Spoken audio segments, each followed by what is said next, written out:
नमस्कार सभी को। मैं Navneet Gautam's classes of physics में आप सभी का स्वागत करता हूं।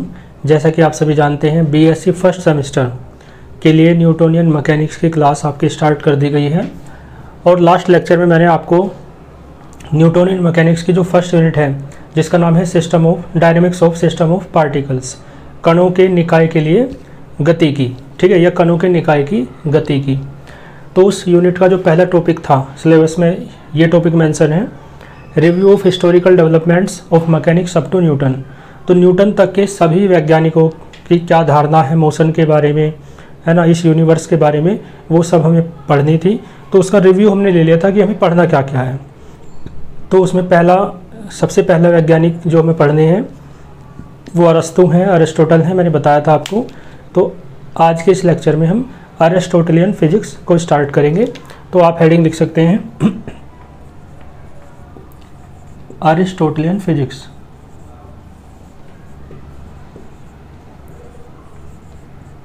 ठीक है जी। अरस्तु कहते हैं अरिस्टोटल को इंग्लिश हिंदी में, है ना। तो अरस्तु की भौतिकी है ये, ठीक। जो भी ऐसे वर्ड होंगे जिनकी हिंदी, है ना, आपके लिए अनिवार्य हो या आपको समझने में हेल्प करे, उसकी हिंदी में लिख दूंगा, ठीक है। बाकी हिंदी इंग्लिश मिक्स चली रही है क्लास। तो अरस्तु वाली जो फिजिक्स है वो एक तरीके से फिजिक्स नहीं है, वो एक तरीके से अरस्तु जो थे ना वो दार्शनिक थे, फिलोसफर थे। तो अरस्तु यूनान के, ग्रीक के महान दार्शनिक हुए। मैंने बताया आपको लास्ट क्लास में कि वो सुकरात के शिष्य थे, जो महान सोक्रेटिस हुए, सुकरात हुए, है ना। तो सुकरात के शिष्य थे, एक दार्शनिक थे। लेकिन दर्शन के लोग, जो फिलोसफी के लोग होते हैं, वो बात करते हैं कि ब्रह्मांड में क्या है, कैसे जीवन की उत्पत्ति हुई, ये सब बातें वो करते ही हैं। और यही फिजिक्स की भी एक ब्रांच होती है जिसे एस्ट्रोनॉमी कहते हैं, है ना, अंतरिक्ष विज्ञान कहते हैं। तो अरस्तु का विचार इसके बारे में रहा, अंतरिक्ष विज्ञान के बारे में, एस्ट्रोनॉमी के बारे में, फिलोसफर होने के बावजूद भी। तो अरस्तु जो हैं वो फिलोसफर भी हैं और एस्ट्रोनॉमर भी हैं, यानी कि दार्शनिक भी हैं और साथ में अंतरिक्ष वैज्ञानिक भी हैं, ऐसा कह सकते हैं। उनकी जो बातें हैं वर्तमान में तो मान्य नहीं है, लेकिन ये सब बातें जो हम आज जानते हैं वो पहले नहीं पता थी, है ना। तो सबसे पहले अंतरिक्ष के बारे में कल्पना करने वाले कि अंतरिक्ष में क्या क्या कैसे कैसे हो सकता है, वो अरस्तु हुए। तो अरस्तु की बात जो है फिजिक्स की या एस्ट्रोनॉमी की, वो हम पढ़ते हैं। तो जो अरिस्टोटेलियन फिजिक्स है वो वास्तव में क्या है, फिलोसफी है ना। साथ साथ आप नोट्स बनाते चलेंगे तो और भी अच्छा रहेगा। बाकी आपको पीडीएफ नोट्स प्रोवाइड कराए जाएंगे टेलीग्राम चैनल पर। वीडियो के डिस्क्रिप्शन बॉक्स में टेलीग्राम चैनल का लिंक है, यदि आप ज्वाइन नहीं हुए हैं तो ज्वाइन हो जाइए। वहाँ पर आपको लेक्चर का लिंक और पीडीएफ नोट्स आपको मिलते रहेंगे, ठीक है। तो मैंने बताया अरिस्टोटेलियन फिजिक्स क्या है, ये फिलोसफी है, दर्शन है,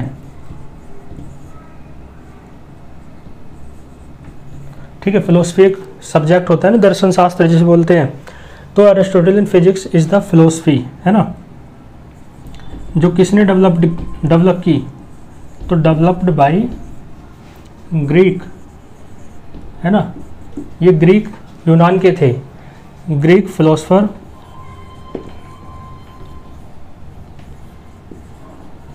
ठीक है जी, ग्रीक फिलोसफर यानी दार्शनिक एंड एस्ट्रोनॉमर। देखो लैंग्वेज जो है ना, मैं ऐसे ही आपके सामने लिखूंगा।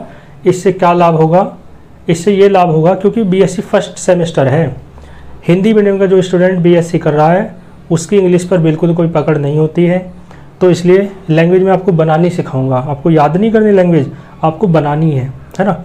जैसे छोटी क्लास में जब 9th-10th में होते थे तो इंग्लिश के लॉन्ग क्वेश्चन या शॉर्ट क्वेश्चन जो भी होते थे उन्हें याद करते थे, रटते थे, है ना।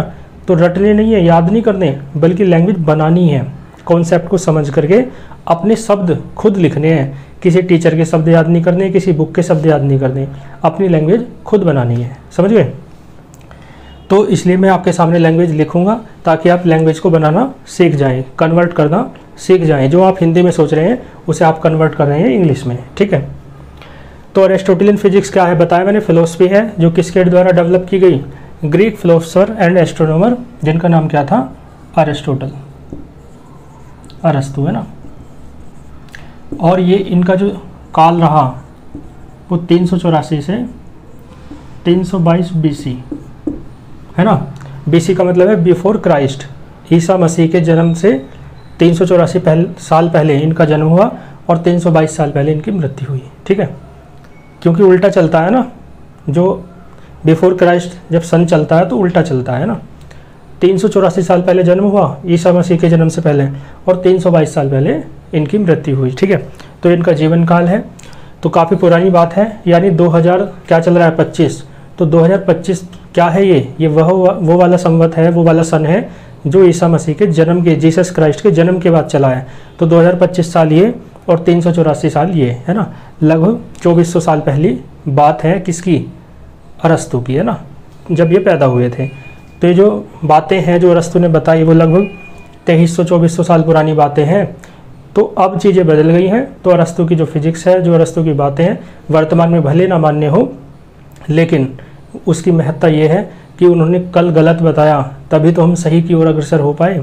तो इसलिए वो बैकग्राउंड में, इतिहास में, फिजिक्स की हिस्ट्री में वो बहुत इम्पोर्टेंस रखती है बातें, है ना।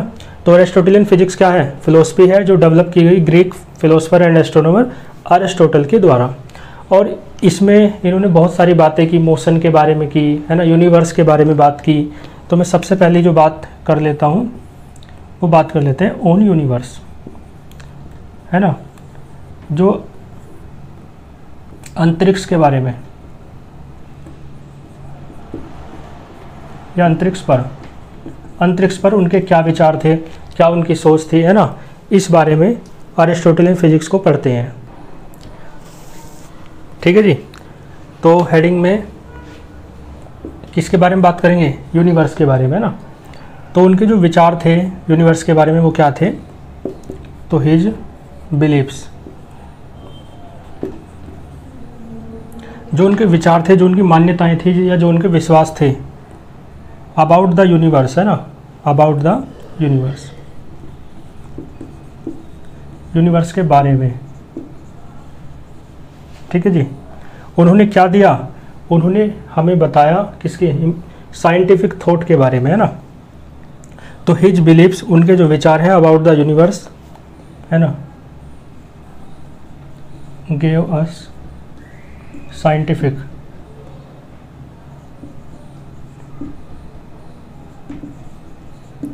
थॉट, है ना। तो जो साइंटिफिक बात है, जो तार्किक बात है, उन्होंने इस तरीके से, है ना, उनकी मान्यताओं ने हमें क्या दिया, साइंटिफिक थॉट दी, है ना, किसके बारे में, यूनिवर्स के बारे में। और जो उनके बिलीव्स हैं वो निम्न प्रकार हैं। तो हिज बिलीव्स अबाउट द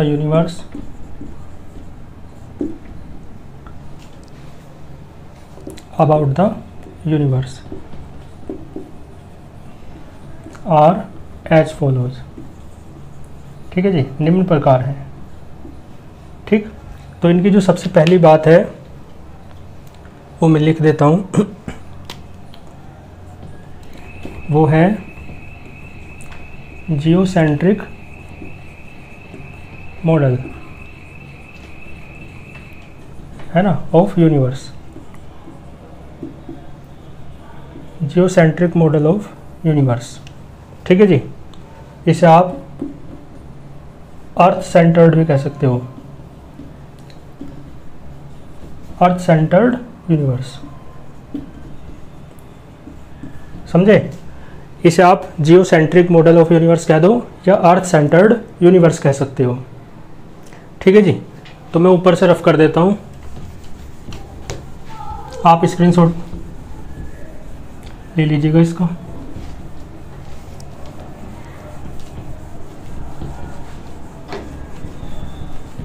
यहाँ तक बातें आपको अच्छे समझ में आ रही होंगी, कोई दिक्कत नहीं आ रही होंगी। देखो, तो जियोसेंट्रिक मॉडल ऑफ यूनिवर्स का क्या मतलब है, इसके बाद ऊपर से देखें कि अरिस्टोटल बिलीव्ड, विश्वास करते थे, किस बात पे, दैट द अर्थ, जो पृथ्वी है, इज एट सेंटर, वो सेंटर में है, ऑफ द यूनिवर्स। समझे?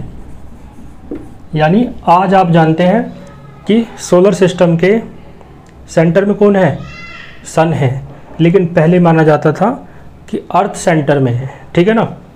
तो Aristotle believed that earth is at centre of the universe, है ना, एंड इज स्टेशनरी। स्टेशनरी मतलब स्थिर, ठीक है जी। और माना जाता था कि अर्थ कैसी है, वो स्थिर है, वो मोशन नहीं करती, ना तो सन के अराउंड और ना ही अपनी एक्सिस पर, अक्ष पर, ठीक है। पहले माना जाता था कि अर्थ कहाँ है, सेंटर में है यूनिवर्स के, और वो स्थिर रहती है, स्टेशनरी होती है। क्लियर है? इसका क्या मतलब है? इसका मतलब है यूनिवर्स, दैट इज यूनिवर्स यानी ब्रह्मांड, इज, ब्रह्मांड क्या तो अंतरिक्ष है ना, is Jio stationery, Jio centric, बल्कि ब्रह्मांड कैसा है, जियो सेंट्रिक, यानी कि पृथ्वी उसके केंद्र में है, ऐसा आप कह सकते हैं। पृथ्वी केंद्रीय कह सकते हो इसे हिंदी में, या भू केंद्रीय कह सकते हो। यानी ब्रह्मांड कैसा है, भू केंद्रीय है, यानी जिसके केंद्र में भूमि है, पृथ्वी है, ऐसा आप कह सकते हो। क्लियर है? बात समझ में आई? इसका ये पहला पॉइंट कह सकते हो। और दूसरी बात ये, फिर जब अर्थ सेंटर में है तो उसके चारों तरफ कौन घूमेंगे, जो बाकी के सभी प्लैनेट्स हैं, स्टार हैं, सन है ना, मून है, etc। तो दूसरी बात क्या कह रहे हैं अरिस्टो या अरिस्टोटल, तो ऑल द सेलेस्टियल बॉडीज,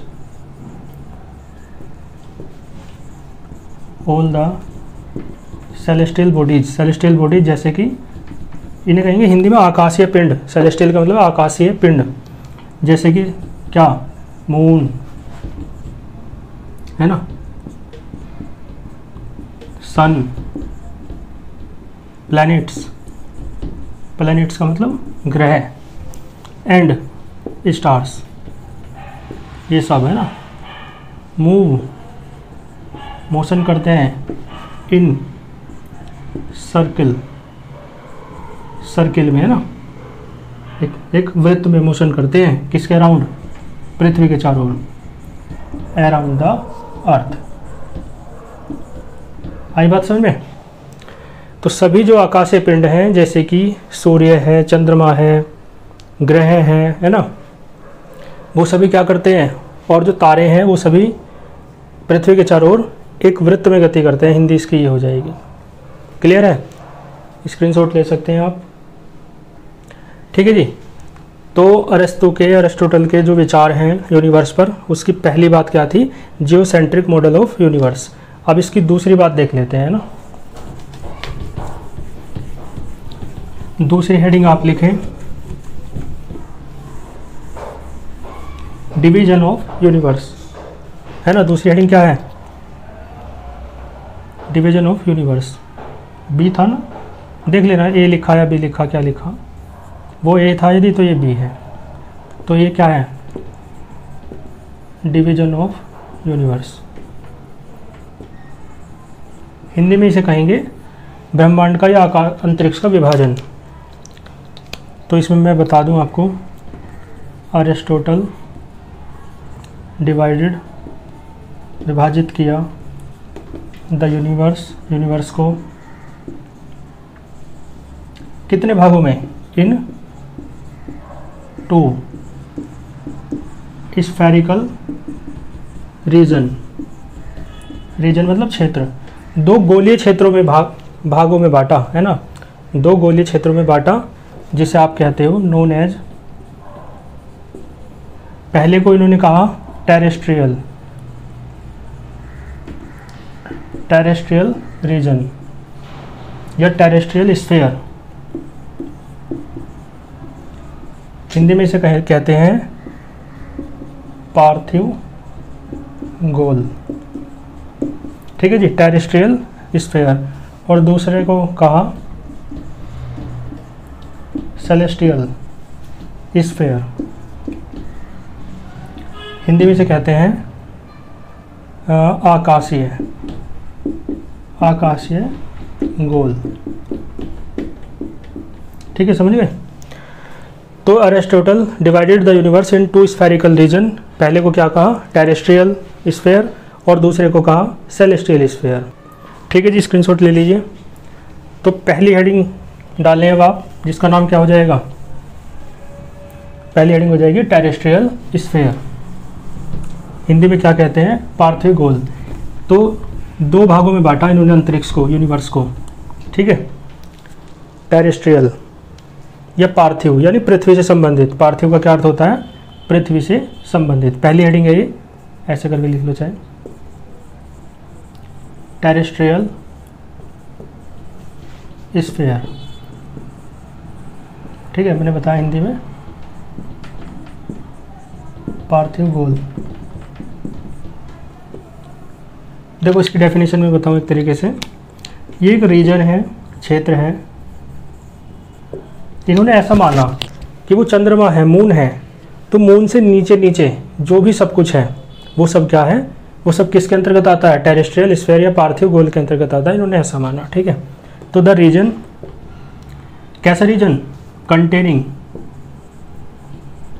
जो रखता है, कंटेनिंग द अर्थ, जिसमें अर्थ भी शामिल रहेगी, है ना। और मून से नीचे नीचे माना उन्होंने कि भाई इससे नीचे हवा भी है, पानी भी है ना, और वाटर भी है, पानी मतलब।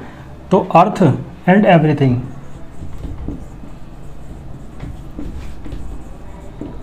और एवरीथिंग के ब्रैकेट में आप लिख सकते हो वाटर भी है, एयर भी है, वायु भी है ना, एंड फायर, और अग्नि भी है। क्लियर हो गया। तो वो रीजन जिसमें पृथ्वी है और सब कुछ है, सब कुछ मतलब वाटर भी, एयर भी, फायर भी है ना, जल भी, वायु भी, अग्नि भी, ये सब कुछ है। और चंद्रमा से नीचे नीचे तो बिलो मून। ठीक है जी, इस रीजन को कहा गया, इज नोन एज, क्या कहा गया, टेरेस्ट्रियल, है ना, स्फीयर। क्लियर है, टेरेस्ट्रियल स्फीयर इसे कहा गया। और इसका एक नाम और है, it is also known as,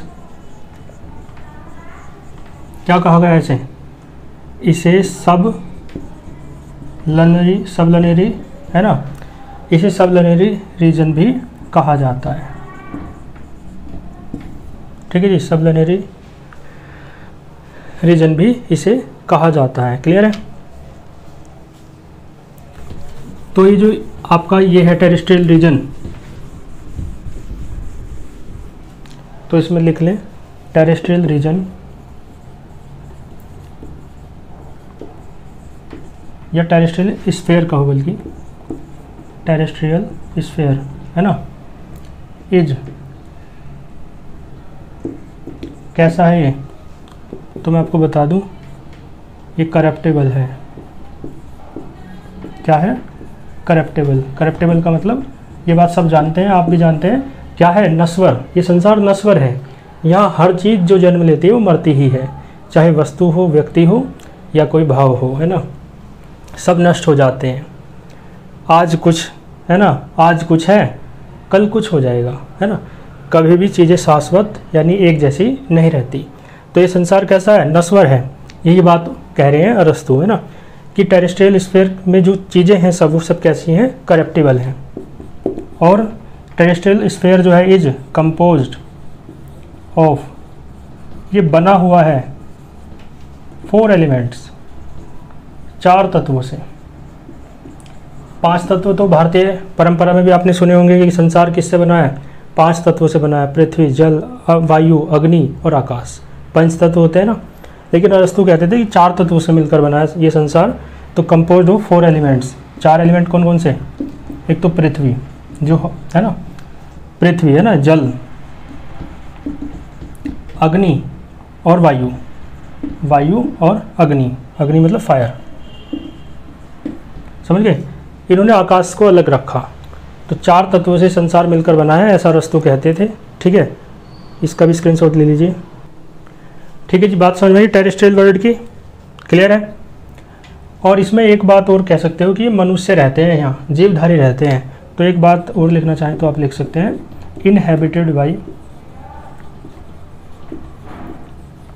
inhabited by humans. Humans कह दो या और ज़्यादा अच्छे तरीके से कहो तो लिविंग बीइंग्स कहो, है ना। कौन रहते हैं? जीवधारी रहते हैं, ठीक है, केवल मनुष्य ही नहीं, जीवधारी। बात समझ में आई? तो ये टेरेस्ट्रियल स्फीयर की मैंने बात कही, है ना। और अब दूसरी बात यदि मैं कहूँ इसी में ही तो हो जाएगा सेलेस्टियल।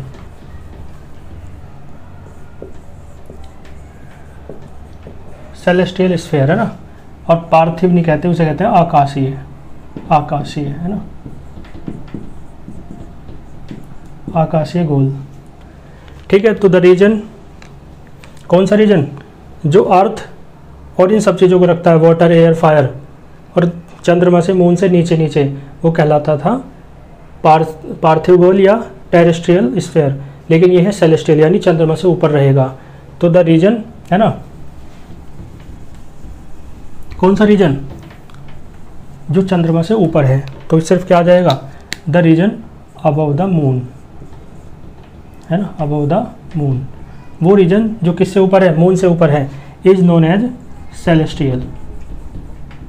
क्या आ जाएगा? Celestial sphere. क्लियर हो गया? It is also known as, यहाँ सब की जगह सुपर आ जाएगा बस, सुपरलनरी रीजन, ठीक है। यहाँ सेलेस्टियल आएगा। तो जो सेलेस्टियल स्फीयर है, ठीक है जी, वो कैसा होता है?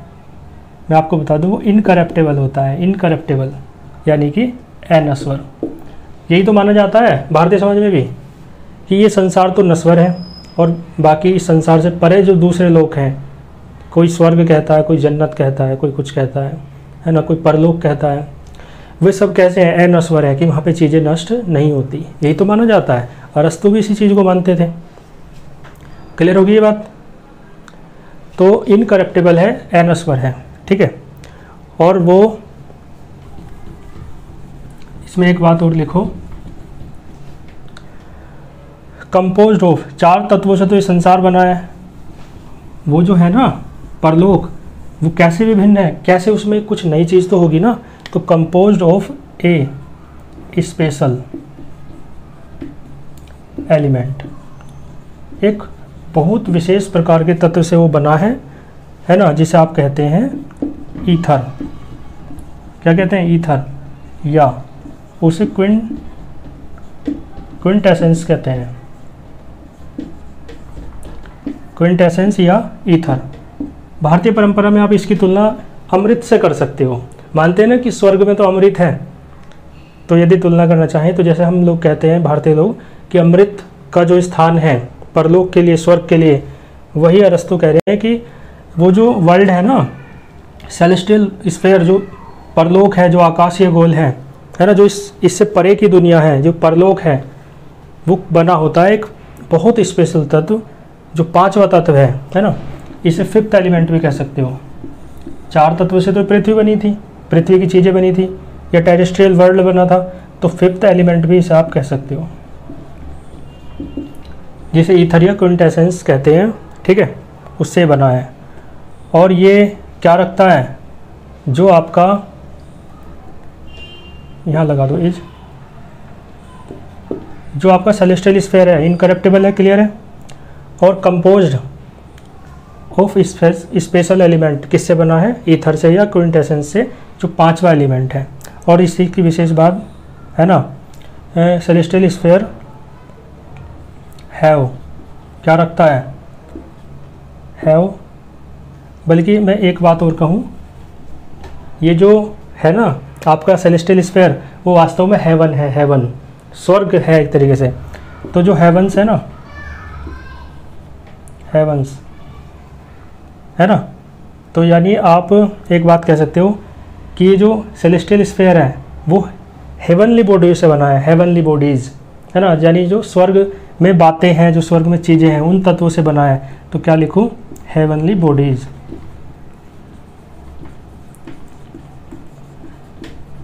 यानी कि जो 4-5 चीज़ें मानी गई, 4 चीज़ें, पृथ्वी है ना, जल, वायु, आकाश, अरस्तु ने मानी, वो तो सब सांसारिक चीज़ें हैं। तो हेवनली चीज़ें क्या हैं जो इस लोक से परे की हैं, तो उन्होंने कहा हेवनली बॉडीज होती हैं, है ना। क्या रखता है ये सेलेस्टियल स्फीयर, यहाँ पे लिख दो कंसिस्ट ऑफ, रखता है, क्या रखता है हेवनली बॉडीज, जैसे कि मून, चंद्रमा रखता है, सन रखता है, प्लैनेट्स रखता है, और साथ में क्या स्टार्स, है ना, ETC। जो ये परलोक जगत है जिसे आप, है ना, सेलेस्टियल स्फीयर कह रहे हैं, वो क्या रखता है, वो स्वर्ग जैसी बॉडी रखता है, मानी वे बॉडी जो पृथ्वी पे नहीं है, जो अलग है, दूसरे लोक में है। तो कौन कौन सी बॉडी रखता है, तो ये सब रखता है स्टार्स, प्लैनेट्स, है ना, मून, सन, ठीक है जी।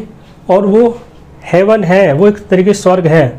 क्यों स्वर्ग है, क्योंकि वो किससे बना है, एक पांचवें तत्व ईथर से बना है, ठीक है। तो जो हेवंस है, जो स्वर्ग है, वो कंपोज्ड है किससे, स्पेशल एलिमेंट ईथर से या क्विंटेसेंस से। क्लियर है। तो ये अरस्तु की बातें हैं, अरस्तु के विचार हैं यूनिवर्स के बारे में, ये मैंने पढ़ा करके कंप्लीट किए। अरस्तु की बातें जो मोशन के बारे में है, गति के बारे में है, वो हम नेक्स्ट लेक्चर में पढ़ेंगे। आपको लेक्चर अच्छा लगा हो तो कमेंट करके ज़रूर बताइए, इससे एक मोटिवेशन मिलता है क्लास को कंटिन्यू रखने का, है ना, सीरीज़ को कंटिन्यू रखने का। और अपने साथ के स्टूडेंट्स के बीच वीडियो को अधिक से अधिक शेयर कीजिए। कोई क्वेश्चन है, कोई क्वेरी है तो कमेंट बॉक्स में पूछ सकते हैं। बाकी टेलीग्राम चैनल का लिंक दिया हुआ है डिस्क्रिप्शन बॉक्स में, वहाँ से आप ज्वाइन हो सकते हैं। PDF नोट्स भी आपको जल्दी ही मिलने स्टार्ट हो जाएंगे। मिलते हैं फिर नेक्स्ट लेक्चर में नेक्स्ट टॉपिक के साथ, तब तक के लिए ऑल द वेरी बेस्ट।